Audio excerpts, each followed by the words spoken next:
From December 8, 1997 Observer. Extreme Championship Wrestling's third pay-per-view show seemed to finalize a lot of answers to lingering questions. Can the company over the long haul make a go of it? At its level, yes. Can the company remain a pay-per-view entity? Again, at its level, yes, although there are potential monkey wrenches in the road they'll have to dodge, but if left to a free economy, probably yes, but as a certain level. Is the company a legitimate threat to WWF or WCW as far as being a major mainstream entity? Absolutely not. The November to Remember pay-per-view, billed ahead of time as ECW's showcase event of the year, fell far short of the mark in that regard. As a promotion, it was the most successful by far in company history. For a group that has only drawn 2,000 fans on 2 occasions in its nearly 5-year history, it destroyed all existing company records with a sellout crowd of 4,634, 4,218 paying about $103,900, plus another $43,930 in merchandise, which are phenomenal figures for a company of that size, at the Golden Dome in Minocqua, Pennsylvania on November 30th. Of the 3 ECW pay-per-views to date, this would have to rank in the middle as far as a show. It was nowhere near the quality of the barely legal show in April. It was superior to the Hardcore Heaven in August, although that is more due to production improvements than a major improvement in the quality of the show itself. Based on the response here, the general feeling is that to its audience, ECW can do no wrong even when nearly everything goes wrong, as in August. To people who are fans of WWF or WCW and try to judge it by those standards, it naturally doesn't come close when it comes to production, but also the difference in wrestling quality for the most part is noticeable, even with a generally much higher level of effort and considering the somewhat inconsistent product of late by the WWF and WCW. But those people aren't for the most part interested in buying the show to begin with. It's a niche group buying, and a successful one, every bit like FMW in Japan, and in its own way like shoot groups in Japan, as well, although as diametrically opposite from that as possible, although with not quite the same level of popularity. ECW throws in enough swerves and turns into every match for those into constant gratification to have something to hold on to, and has enough consistent hot spots during the match, although not done in a manner building a match, to satisfy people who buy the show for highlight reel spots, or attend to chant ECW. The crowd reactions couldn't touch most WCW and WWF Monday night shows, but is still better than most of what qualifies as pro wrestling, and they did react to spots designed to get the big reactions, the suicidal spots, the low blows, and the run-ins. Reports from those live said the crowd heat was never all that good throughout the show except for the Dreamer finish, but that the show was killed live by the Sabu Sandman match, and dead for the last 2 matches. But that is missing the point as well. The human toll makes the injury rate in WWF, or WCW, or for that matter in a demolition derby, seem tame. Some people would argue that what they do isn't even pro wrestling, because things like making it look somewhat plausible, not that any pro wrestling except shoot style looks the slightest bit plausible to begin with, and working without holes big enough to shoot dusty roads through doesn't exist here. But that would also be missing the entire point and looking at this business with blinders on. Pro wrestling is whatever enough people are willing to buy.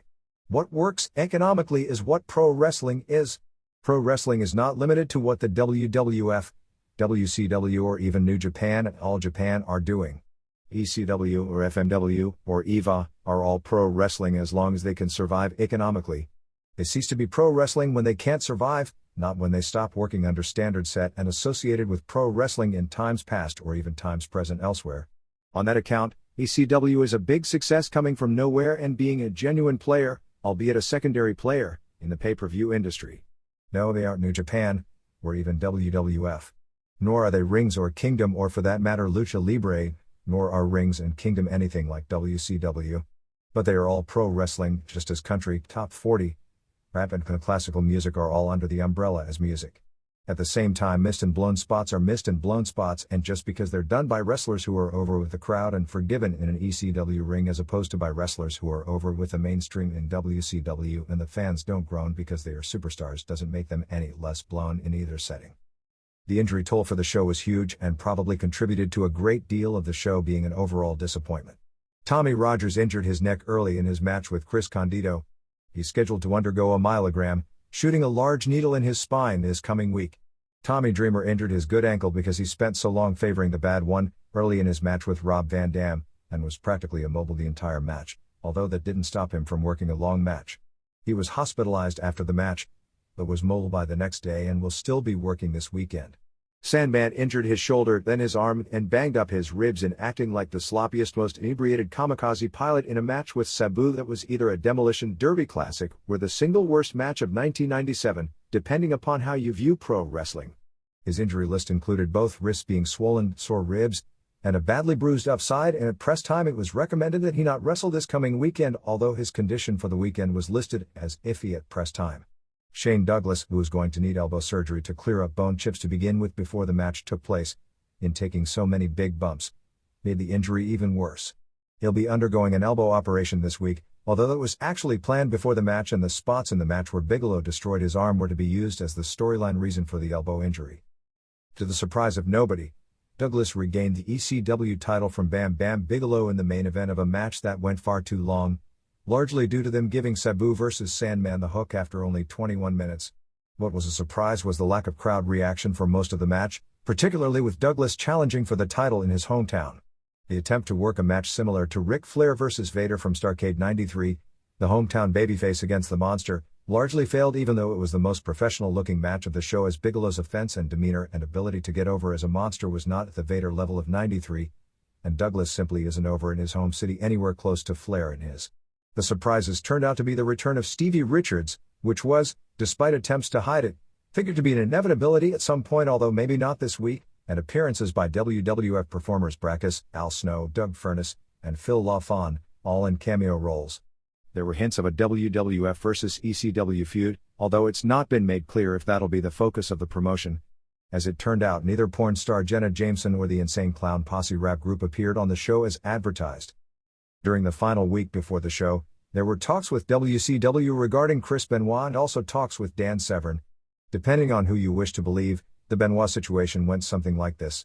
Either A is a settlement offering in a proposed lawsuit by ECW against WCW that still has yet to be filed. WCW and ECW made an agreement that Benoit would work this pay-per-view. This fell through by the end of the week when Paul Heyman never called Eric Bischoff back to confirm details, or B, there had been negotiations on WCW providing talent to ECW in exchange for ECW dropping the proposed legal action, and that dates on both Benoit and Eddie Guerrero had been talked about, but that no settlement terms had been reached, and that ECW was interested in Benoit and Guerrero for big market house shows. In regards to Severn, Condito called Severn 2 nights before the show and offered an angle which would result in a confrontation with Taz after the Pit Bull mask. Severn turned down the offer because it came as such a last-minute thing, but left the lines of communication open, and ECW is still considering using Severn against Taz.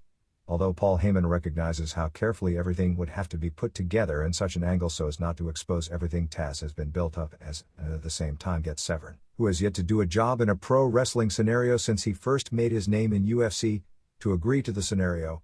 Brackus, who was trained by Condito, was a last-minute decision to fill that hole.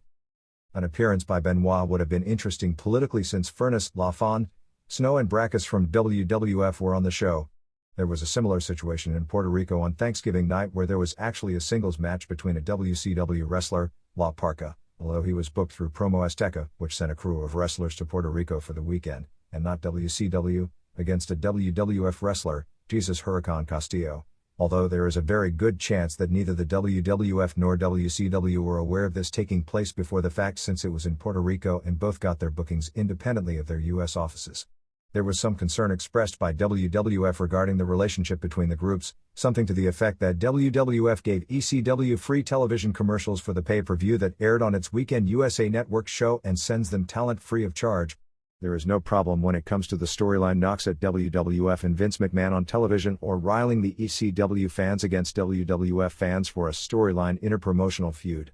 Where the potential problems exist is the idea that inside the ECW dressing room, some of the wrestlers seem to be under the impression the worked feud is a shoot, and that some of the wrestlers in ECW see and talk about the WWF as an enemy promotion when the WWF sees it as them doing many favors for ECW. From a political standpoint, there was a lot of blood on the show, most of it blading and some of it appeared to be hard way. Van Damme in particular. There were no camera close-ups of the blood, which caused some complaints from people who bought the show figuring it was guaranteed blood, but that caution needs to be there at this point in time due to the realities of maintaining a pay-per-view presence. If you don't get that by now, get your hand out of the sand and into reality. The spot where Sabu came off the top rope on Beulah could be a problem if it gets a bug under the wrong person's butt. The one surprise was Sabu pulling out a fork and hitting Sandman with it, since after the Eric Kulas incident, It was believed that one of the few stipulations Request made was no stabbing-like motions with blunt instruments to the head. 1. In what started out as a single match but turned into a tag match, Chris Candido, and Lance Storm, Lance Evers, beat Tommy Rogers, Thomas Couch, and Jerry Lynn in 1642. Rogers, 36, has been out of the mainstream for a while but was considered one of the best and most underrated workers in the business during the 80s as part of the Fantastics tag team that had a classic feud with the old Midnight Express and JCP. Apparently he injured his neck early in the match. Candido has gained so much mass that he looks like a freak out of a bodybuilding magazine, and is becoming reminiscent of the Davey Boy Smith of a few years ago who gained far too much weight, albeit muscle, to the point it worked against what were some of his best attributes in the ring as far as speed and agility. The crowd was really hostile to both early until Candido took a groin shot to the post. Rogers suplexed Candido over the top rope, which elicited an ECW chant. Rogers also used a spinning Hurricane Rana. When Candido came off the top rope with a leg drop, announcer Joey Styles made an inside reference calling it a Spring Lake, Candido's hometown in New Jersey, Jam, as a spoof on WWF, calling Brian Christopher's finisher a Tennessee Jam after the move was first called an Alabama Jam when Bobby Eaton did it in the 80s. Rogers got a near fall with a superplex off the top rope. Candido did a Frankensteiner off the top rope for a near fall. He then went for a flying Frankensteiner coming off the top, but Rogers dropped back and power bombed him. At this point Storm did a run in and nailed Rogers with a spin kick. The two double-teamed Rogers for too long. Apparently there was a mess-up backstage in regard to the timing, before Lynn made the save and ref John Finnegan saying he was turning it into a tag match. It got really sloppy at this point, although they were pulling one big move out after another, including Lynn doing a springboard twisting crossbody to the floor on Storm, and Candido and Rogers following it up with planches. At one point Candido's tights nearly came off as Rogers did a really sloppy rolling reverse cradle.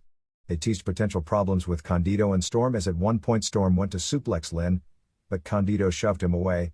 Candido used his blonde bombshell power bomb off the top rope on Lynn, but Rogers made the save.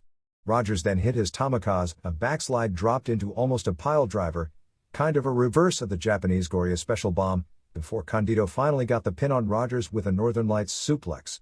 Sloppy in spots, but a good opener. 2 3/4 stars. 2. Mikey Whipwreck, John Watson, pinned Justin Credible, PJ Walker, in an upset in 7:15. It was Credible's first loss in ECW and looks to start a program between the two. The fans reacted to Credible as if he was still WWF jobber Aldo Montoya, including Aldo chants. The two worked really hard but didn't get any heat. Finish saw Whipwreck give Jason a low blow and then hit Credible, who was on the ropes, with a whippersnapper, a stone-cold stunner off the ropes. 1 3/4 stars. Al Snow did an interview talking to a head that was dressed up to look like him. It was filled with nothing but insider spoofs on the Vince McMahon interview on Bret Hart, using terms like, "The head screwed the head, time-honored traditions of the business, I gave you one free shot. I took one for the boys, etc." My feeling is it probably went over a lot of people's heads, even though ECW largely does appeal to an insider audience. But I thought it was hilarious. 3. Taz Peter Cernurka beat Pitbull No. 2, Anthony Durante, in 129 to retain the ECW TV title. The crowd chanted "Jailbird" at the Pitbulls. Paul Heyman came out to announce during this match, trying to sell the idea it would be a long, grueling match and thus a shock when it was so short. Aside from a Pitbull spin kick missing by a foot, it was a good short match. Taz did a belly-to-belly suplex and a T-bone before winning with the Kata Jin choke. The crowd reacted to Taz bigger than almost anything on the show. After the match, Taz gave Gary Wolfe a suplex. Lance Wright then brought Brackus, wearing a WWF tank top, to the apron. Taz grabbed the house mic and said that Lance had brought his boyfriend who sticks needles up his ass and acted like Vince McMahon gave Lance a present. Heyman acted like announcer Vince McMahon doing the mock disgust and acting like it wasn't supposed to happen. Taz then slapped, viciously cross-faced and choked out a security guard who was trying to break it up as Heyman acted like it was going to be a lawsuit, and to get the cameras off. 1/2 star. They did a video feature on the Douglas/Bigelow angle, attempting to paint the picture that Rude got Bigelow to pull the double cross on Douglas and win the title under orders from McMahon, who he was. They had a graphic saying hated Douglas.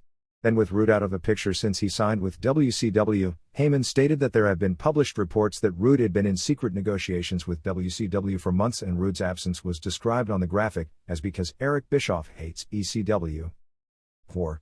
Tracy Smothers and Little Guido, James Stone, retained the ECW tag titles in a four-way dance of death over the Dudleys, Mark LaMonica and Devin Hughes, Axl Rotten, Brian Knighton, and Balls Mahoney, John Reschner, and the Gangstonators, Jerome Young and George Cazo, in 1432.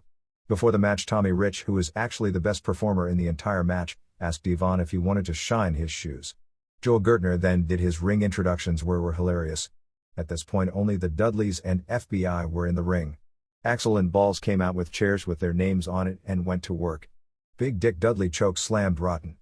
It opened hot but fell apart about 2 minutes in. These guys pulled out lots of big moves, and both Baba Ray Dudley and Mahoney have improved noticeably even since September's Terry Funk benefit show, but it was still slow setting up of big moves rather than any kind of a fluid performance. Baba used a superplex on Mahoney. Devon did a headbutt off the top on him. At 3:15 the Gangsta's music played and New Jack and Cronus came out with all the weapons, bashing everyone in sight, and everyone in sight bled. It was hilarious at one point since New Jack went to blade but couldn't find his blade and was waiting for it on the floor, and it appeared Cronus noticed he couldn't find his and passed his to him. Big Dick missed a moonsault but about a mile, got right up and Jack hit him with a guitar. Cronus used the Firebird 450 splash on Big Dick, but the ref wouldn't count the pin since Dick wasn't in the match. Everyone wound up outside the ring and Bubba, at 350 pounds, did a running dive a la Brasso de Plata onto all of them. Finally Jack hit Rich with a guitar, and Rich, after all the amateur blading, did his professional blading job, and came up with blood all over him immediately to make it at least look believable he got the big gash from the guitar. Cronus was on the top and Guido was supposed to hit him with the flagpole to knock him off the ropes, but actually Cronus was hit with that vicious cloth, fell off the ropes into Bubba's Bubba Cutter, tried typing that one a few times, for the pin in 10:04. Second fall saw Gertner throw powder at Mahoney, who ducked, and it went into Bubba's eyes. With Bubba blinded, he didn't see it was Devon that he was giving his Bubba Cutter to after Devon was set up by Rotten and Mahoney, and Rotten pinned Devon in 12:27. This left Axel and Balls vs. FBI. Rotten used a reverse implant on Guido. After Smothers took a bump from a move that missed by 3 feet, Mahoney delivered the Nutcracker sweep, basically a Michinoku driver 2, on him. Heel ref Jeff Jones ran in for the count, stopped at 2, and kicks Balls in the balls, allowing Guido to score the pin. 1 1/2 star. 5. Tommy Dreamer Tom Laughlin went to a no decision with Rob Van Dam Rob Sotkowski in 1602 in an ECW banner vs. WWF banner match. In the ring introductions, Bill Alfonso was introduced as Senior Vice President, as a spoof on Eric Bischoff's title, on Extreme Affairs for the World Wrestling Federation. Dreamer could barely walk to the ring to begin with on one bad ankle, only made worse when the other one went out early in the match. This was similar to the Dreamer vs. Jerry Lawler match on the last pay-per-view in that they threw in tons of booking swerves. The difference is that Van Dam can do much more in the ring than Lawler can, but Lawler knows how to build a match in a way Van Dam can't. Van Dam delivered all kinds of acrobatic moves and looked really good in doing so. All the typical crotch shots. At one point Van Dam springboarded on the guard rail to another point on the guard rail and ended up kicking a chair, held by Alfonso, into Dreamer's face. Van Dam had his eye busted open and it appeared to be hard way given where the blood was coming from. Van Dam used a leg drop off the top for a near fall. Dreamer did a neck breaker off the ropes for a near fall.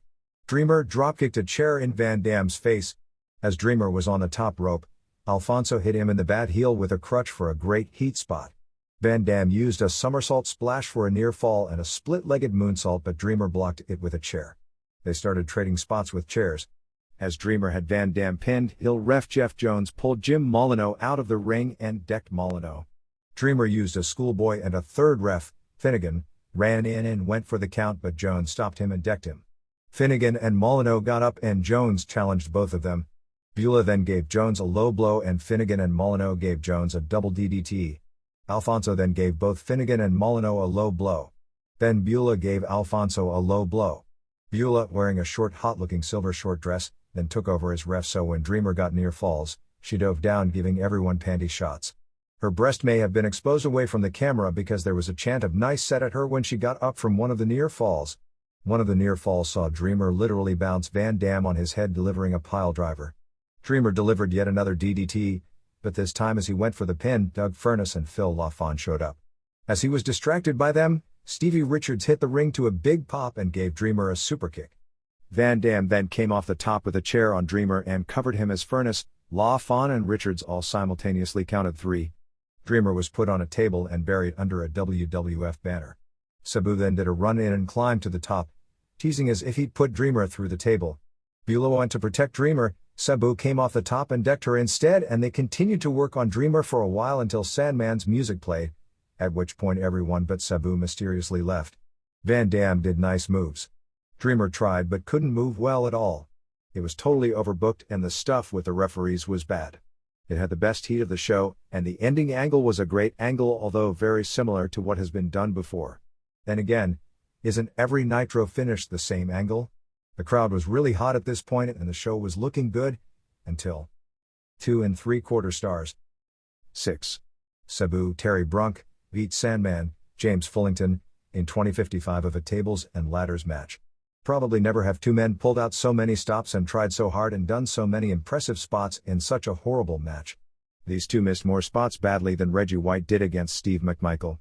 They made the Hulk Hogan vs. Roddy Piper Age in the Cage match look like a Flair Steamboat classic. A collection of spots using tables so pathetically and obviously gimmicked, they were bending with any pressure on them, and the first one broke before the spot, and ladders, most of which missed. Sandman, who went into the match injured, screwed himself up doing somersaults through tables trying to pull the match out of the toilet. What made it the worst match of the year was that even after they had for the most part killed the crowd, as there was no heat except the chance whenever a table broke, they kept doing the same stunts over and over and the match never ended. There were people who thought this was the best match on the show as they probably went through 10 tables and tried so many daredevil spots in the process, and Sabu at least hit on every springboard spot. But the crowd was dead and the work was horrible. What they did between the tables and ladder spots was like watching Jim Duggan against Ahmed Johnson, probably more due to Sandman being so injured there was almost nothing he could do but destroy himself. At one point Sabu threw fire, but the crowd and camera were so distracted the effect of it was lost, and he missed anyway. Sandman was about to hit Alfonso when Sabu dropkicked him off the top. Sabu then delivered an Arabian facebuster with the ladder onto Sandman for the pin.